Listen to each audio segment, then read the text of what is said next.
Welcome back to Shemsuniverse. So today, guys, we're going to get right into Chaldean numerology. So we're going to start with psychic number 1, which would be your birth number. So I'm not going to go through it like with Western numerology where we went through all 31 days. I'm going to minimize this one for the Eastern side because there's a lot of similarities, so we can just bridge it right between. So to start off, I'm just going to go between, for psychic number 1, the 1st of any month, 10th, 19th, and 20th. We're going to cover all of that today. We'll start with the general characteristics though. So ones are brimming with raw potential because of the power of the sun that they're given. The thing about the ones is you guys are definitely very, very self-centered, very about yourselves. You guys can shine your energy on other people, but most of the time choose not to, which is good and bad. It doesn't really matter for you. It just depends on what you want out of life. Definitely you guys are destined for having leadership roles. People will look at you for that because this is governing your psychic realm, meaning how you think, how you feel, and also your health and so forth as well. So your lucky day for anybody born on any of those 1 days is going to be Sunday, of course, because that's actually the day of the sun, give or take. Monday as well could be quite good for you guys. And in regards to health, I want to get into that right away. You guys have optimal health because of the aggression and the fire that you guys have within you. The only thing you guys have to watch out for is overheating and maybe some sort of joint pains, but that's very, very rare. If you guys keep active and just genuinely keep your mind clear and believe in yourself, don't really take much advice from other people. You guys are more so meant to lead, not really to follow. So if you end up finding yourself taking advice, that could easily backfire on you very, very quickly. Another thing in regards to health with the overheating, things that you can do is have a lot of natural herbs, things like turmeric, things like ginger tea. A lot of things like that will actually just balance your immune system and make sure that overheating doesn't occur, and that it'll actually wash out all of your internal organs as well. So good circulation can happen and you'll actually be able to use your one energy to the maximum.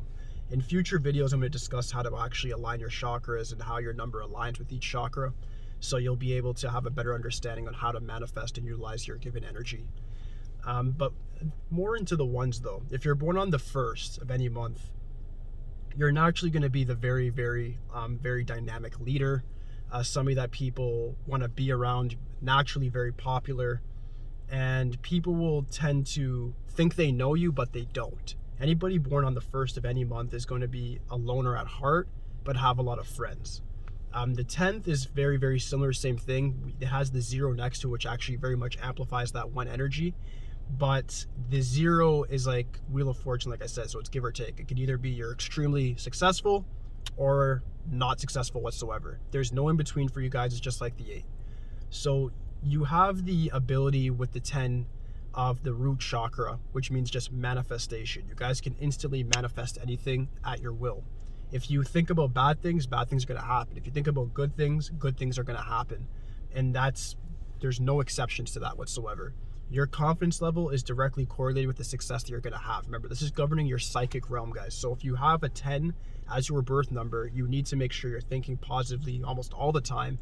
And if you're thinking negatively, you need to accept the negative thoughts that you're having and then delve into why you can turn them into something positive. The next one is what we call the Prince of Heaven or Princess of Heaven if you're a woman, of course, and that's the 19. The 19 is the primary number, so we have 1 as the pioneer, 9 is the number of completion and also known as the warrior because of Mars. When you get these intertwined, it becomes a 10, and then obviously that simplifies to a 1 again. So this is an extremely powerful number.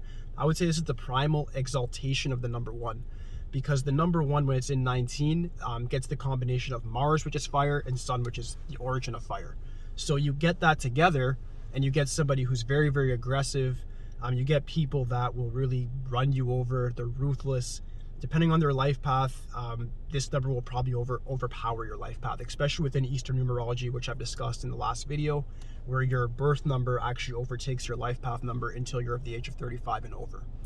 So based on that fact, the 19, you need to utilize it if you're a birth number 19 towards strictly entrepreneurship. I would not recommend any job of any sort, whether that's in the medical field, legal field, nothing. You need to get something where you're working for yourself and you're actually able to just start something and complete it.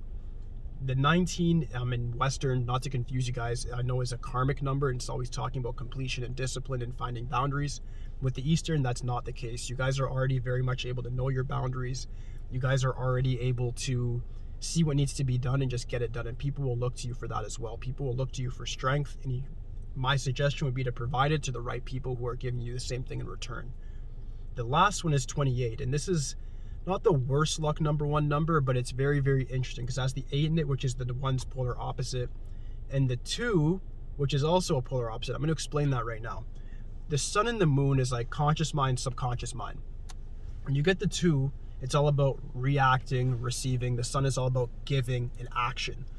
The 8 is just the dark sun, being Saturn. Saturn is literally just a dark form of the sun. It's the same exact thing. Saturn is literally, in Hinduism, the sun's son, I mean the sun's child.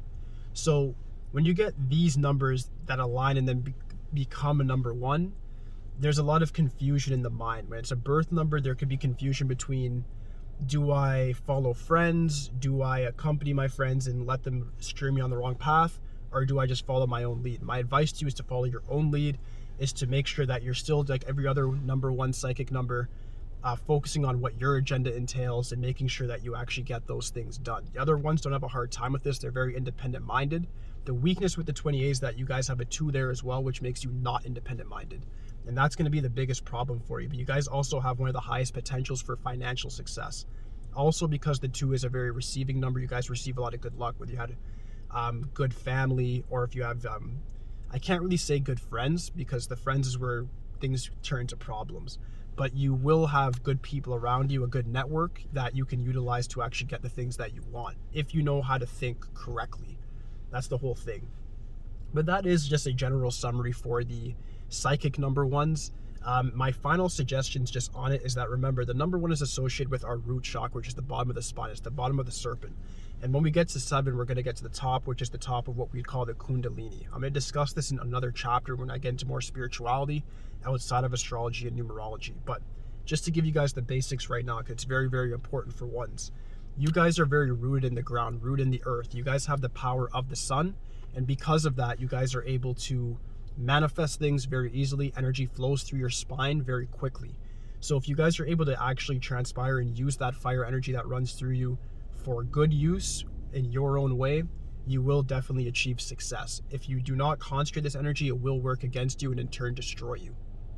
So do with that information what you will. If you guys have any questions regarding this whatsoever, just let me know in the comments. Last thing though as well, guys, before I let you go, is that with birth dates of number 1, you want to focus on certain days to start your businesses as well. Meaning days such as 1, the 10th, the 19th, the 28th, very, very good days for you guys. Also things like the 4 or the 9, any days that add up to that are going to be very, very good for you guys as well. Those are friends to the number 1. Your enemy number is 8. You do not want to start a business on the 8th, the 17th, and the 26th. You will not have good luck and your business will not see any fruition whatsoever. That's just my last suggestion to you guys. This is, of course, the ideology of the Eastern side of numerology. The Western doesn't believe in these things whatsoever.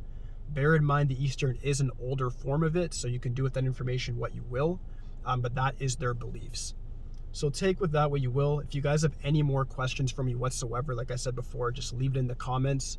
If you have any private questions that you don't really want to put in the comments, just hit me up on my Instagram, Shemsuniverse 8.0, or you can just hit me on my business email, shemsuniverse@hotmail.com. But aside from that, guys, please like, subscribe, holla at me. That's it for today. Peace.